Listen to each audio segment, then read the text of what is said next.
How's it going, everybody? Today I'm going to make a video about going to the doctor when you suspect ME CFS for the first time. What you may expect, what you should prepare for, some of the ins and outs when you're new to ME and CFS. So let me begin by saying a lot of doctors out there are overworked. They have a lot of patients in one day, and sometimes they're just pushing people in and out in 10, 15 minutes. And so I don't want to bash doctors because they worked very hard to get their degree, and many of them are very, very smart. But there are a lot of doctors out there that won't listen and aren't really trying to help you. They're just trying to kind of get you in and out, unfortunately. And that part of the blame goes to the system, and some of the blame is also the doctor as well. But this is what you should prepare for, in my opinion. First of all, I think you need to do the research on what ME is, what the symptoms are, what some possible treatments are, what people are doing to feel a little bit better, and really know about ME before you go to the doctor. If you're going to the doctor and hoping they explain ME to you, I think you're going to be let down. Even the ones that know what ME is and how to help it a little bit, they don't have a ton of resources. Now, there are doctors out there that know a lot about ME and CFS, and they're fantastic. And they're very helpful, but they are hard to find depending on where you live. So be prepared for that, and also be prepared for an overworked doctor who's in a rush and not listening. So the way that I've dealt with that in the past is get straight to the point. Don't talk about how you feel about anything or how angry something's making you, or just go straight to the facts. Unrefreshed sleep, I have brain fog, I have fatigue, it's impeding my ability to do this, this, and this. Whatever your symptoms are, explain what the symptoms are clearly, how often they happen, how severe they are, and how it's impacting your life. Doctors see so many patients, they just need the facts, in my opinion, and they want to see those facts and address that issue as they go. I think when you start to talk about how the fatigue has affected things and how that's made you feel, I understand that everyone is frustrated and upset, but I have also noticed doctors kind of glazing, over when their eyes glaze over when they start to hear things that aren't facts, when they start to hear more about emotions and how the illness has made you feel. Now, I know that sounds a little rough, a little brutal, but that's just the reality of most doctors and what you're gonna experience. I haven't had that experience a whole lot, but I have talked to other people with ME who have. Now, after you tell them how you feel, a lot of us who haven't been to the doctor a lot for chronic illnesses, we expect, hey, so this is what you got going on. Here's an antibiotic. You'll feel better in 7 to 10 days. Unfortunately, that's not how it works with ME. Most doctors, there is no pill to cure ME, and most doctors are not going to have a detailed plan. That's just the reality. There are many doctors who will, but that's something you're going to have to build a plan with your doctor. You're going to have to suggest certain things, and I think most doctors will work with you to figure something out. In my opinion, it's a good sign if the doctor says, let's do some blood work, let's rule out a lot of things. If you have a lot of brain fog, neurological issues, let's get an MRI done. Let's check your GI tract by stool tests, let's check your urine. That's a good sign, in my opinion. If the doctor is immediately trying to test to rule other things out, as ME can be a diagnosis of exclusion, I think it's important that a doctor does that. Now, if you have a doctor that does that right off the bat, I think that's a good sign.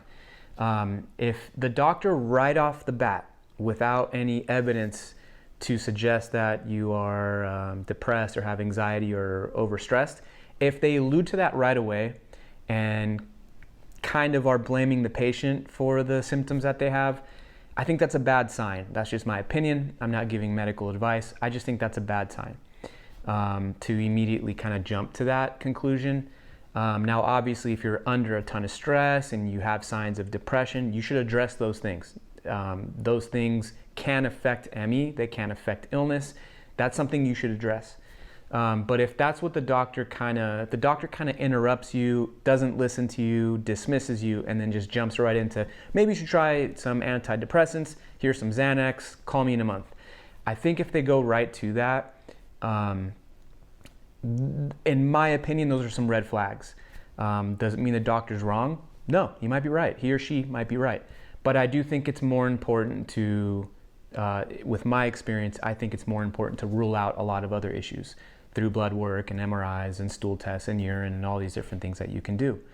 Once that's done, if you don't have any answers, then you can open the door to testing for other things. But I just want people to understand that you do need to have an idea of what ME is when you go to the doctor. They're not going to be the ones to educate you. You have to go there already educated on it. You have to be prepared for them to be dismissive, as they have tons of patients that are overwhelming them. Unfortunately, that's just how our medical system is in the US. I don't know how it is somewhere else.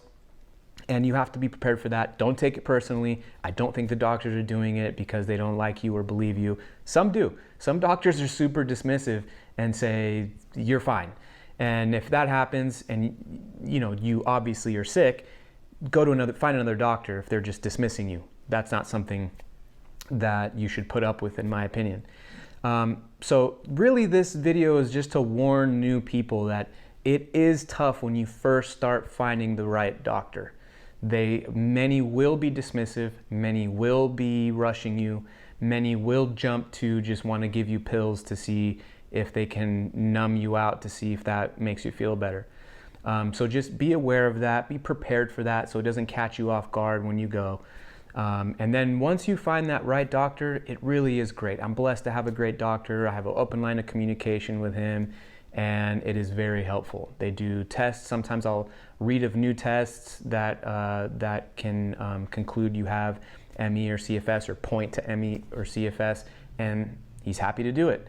Some doctors are not. So that's also important. Also, the front desk. How helpful is the receptionist that works there? Is he or she taking your messages down, passing it to the doctor? These are all extremely vital relationships that you have to build and be patient with. Just keep in mind that they're very overworked. They're not just trying to toss you to the side. A lot of these doctors, again, I will say, are very overworked, and they're doing the best that they can, but they have a lot of patience. So hopefully you can find the right doctor for you, and hopefully you're not caught off guard by being told that this is all stress, that this is all anxiety or things of that nature right off the bat.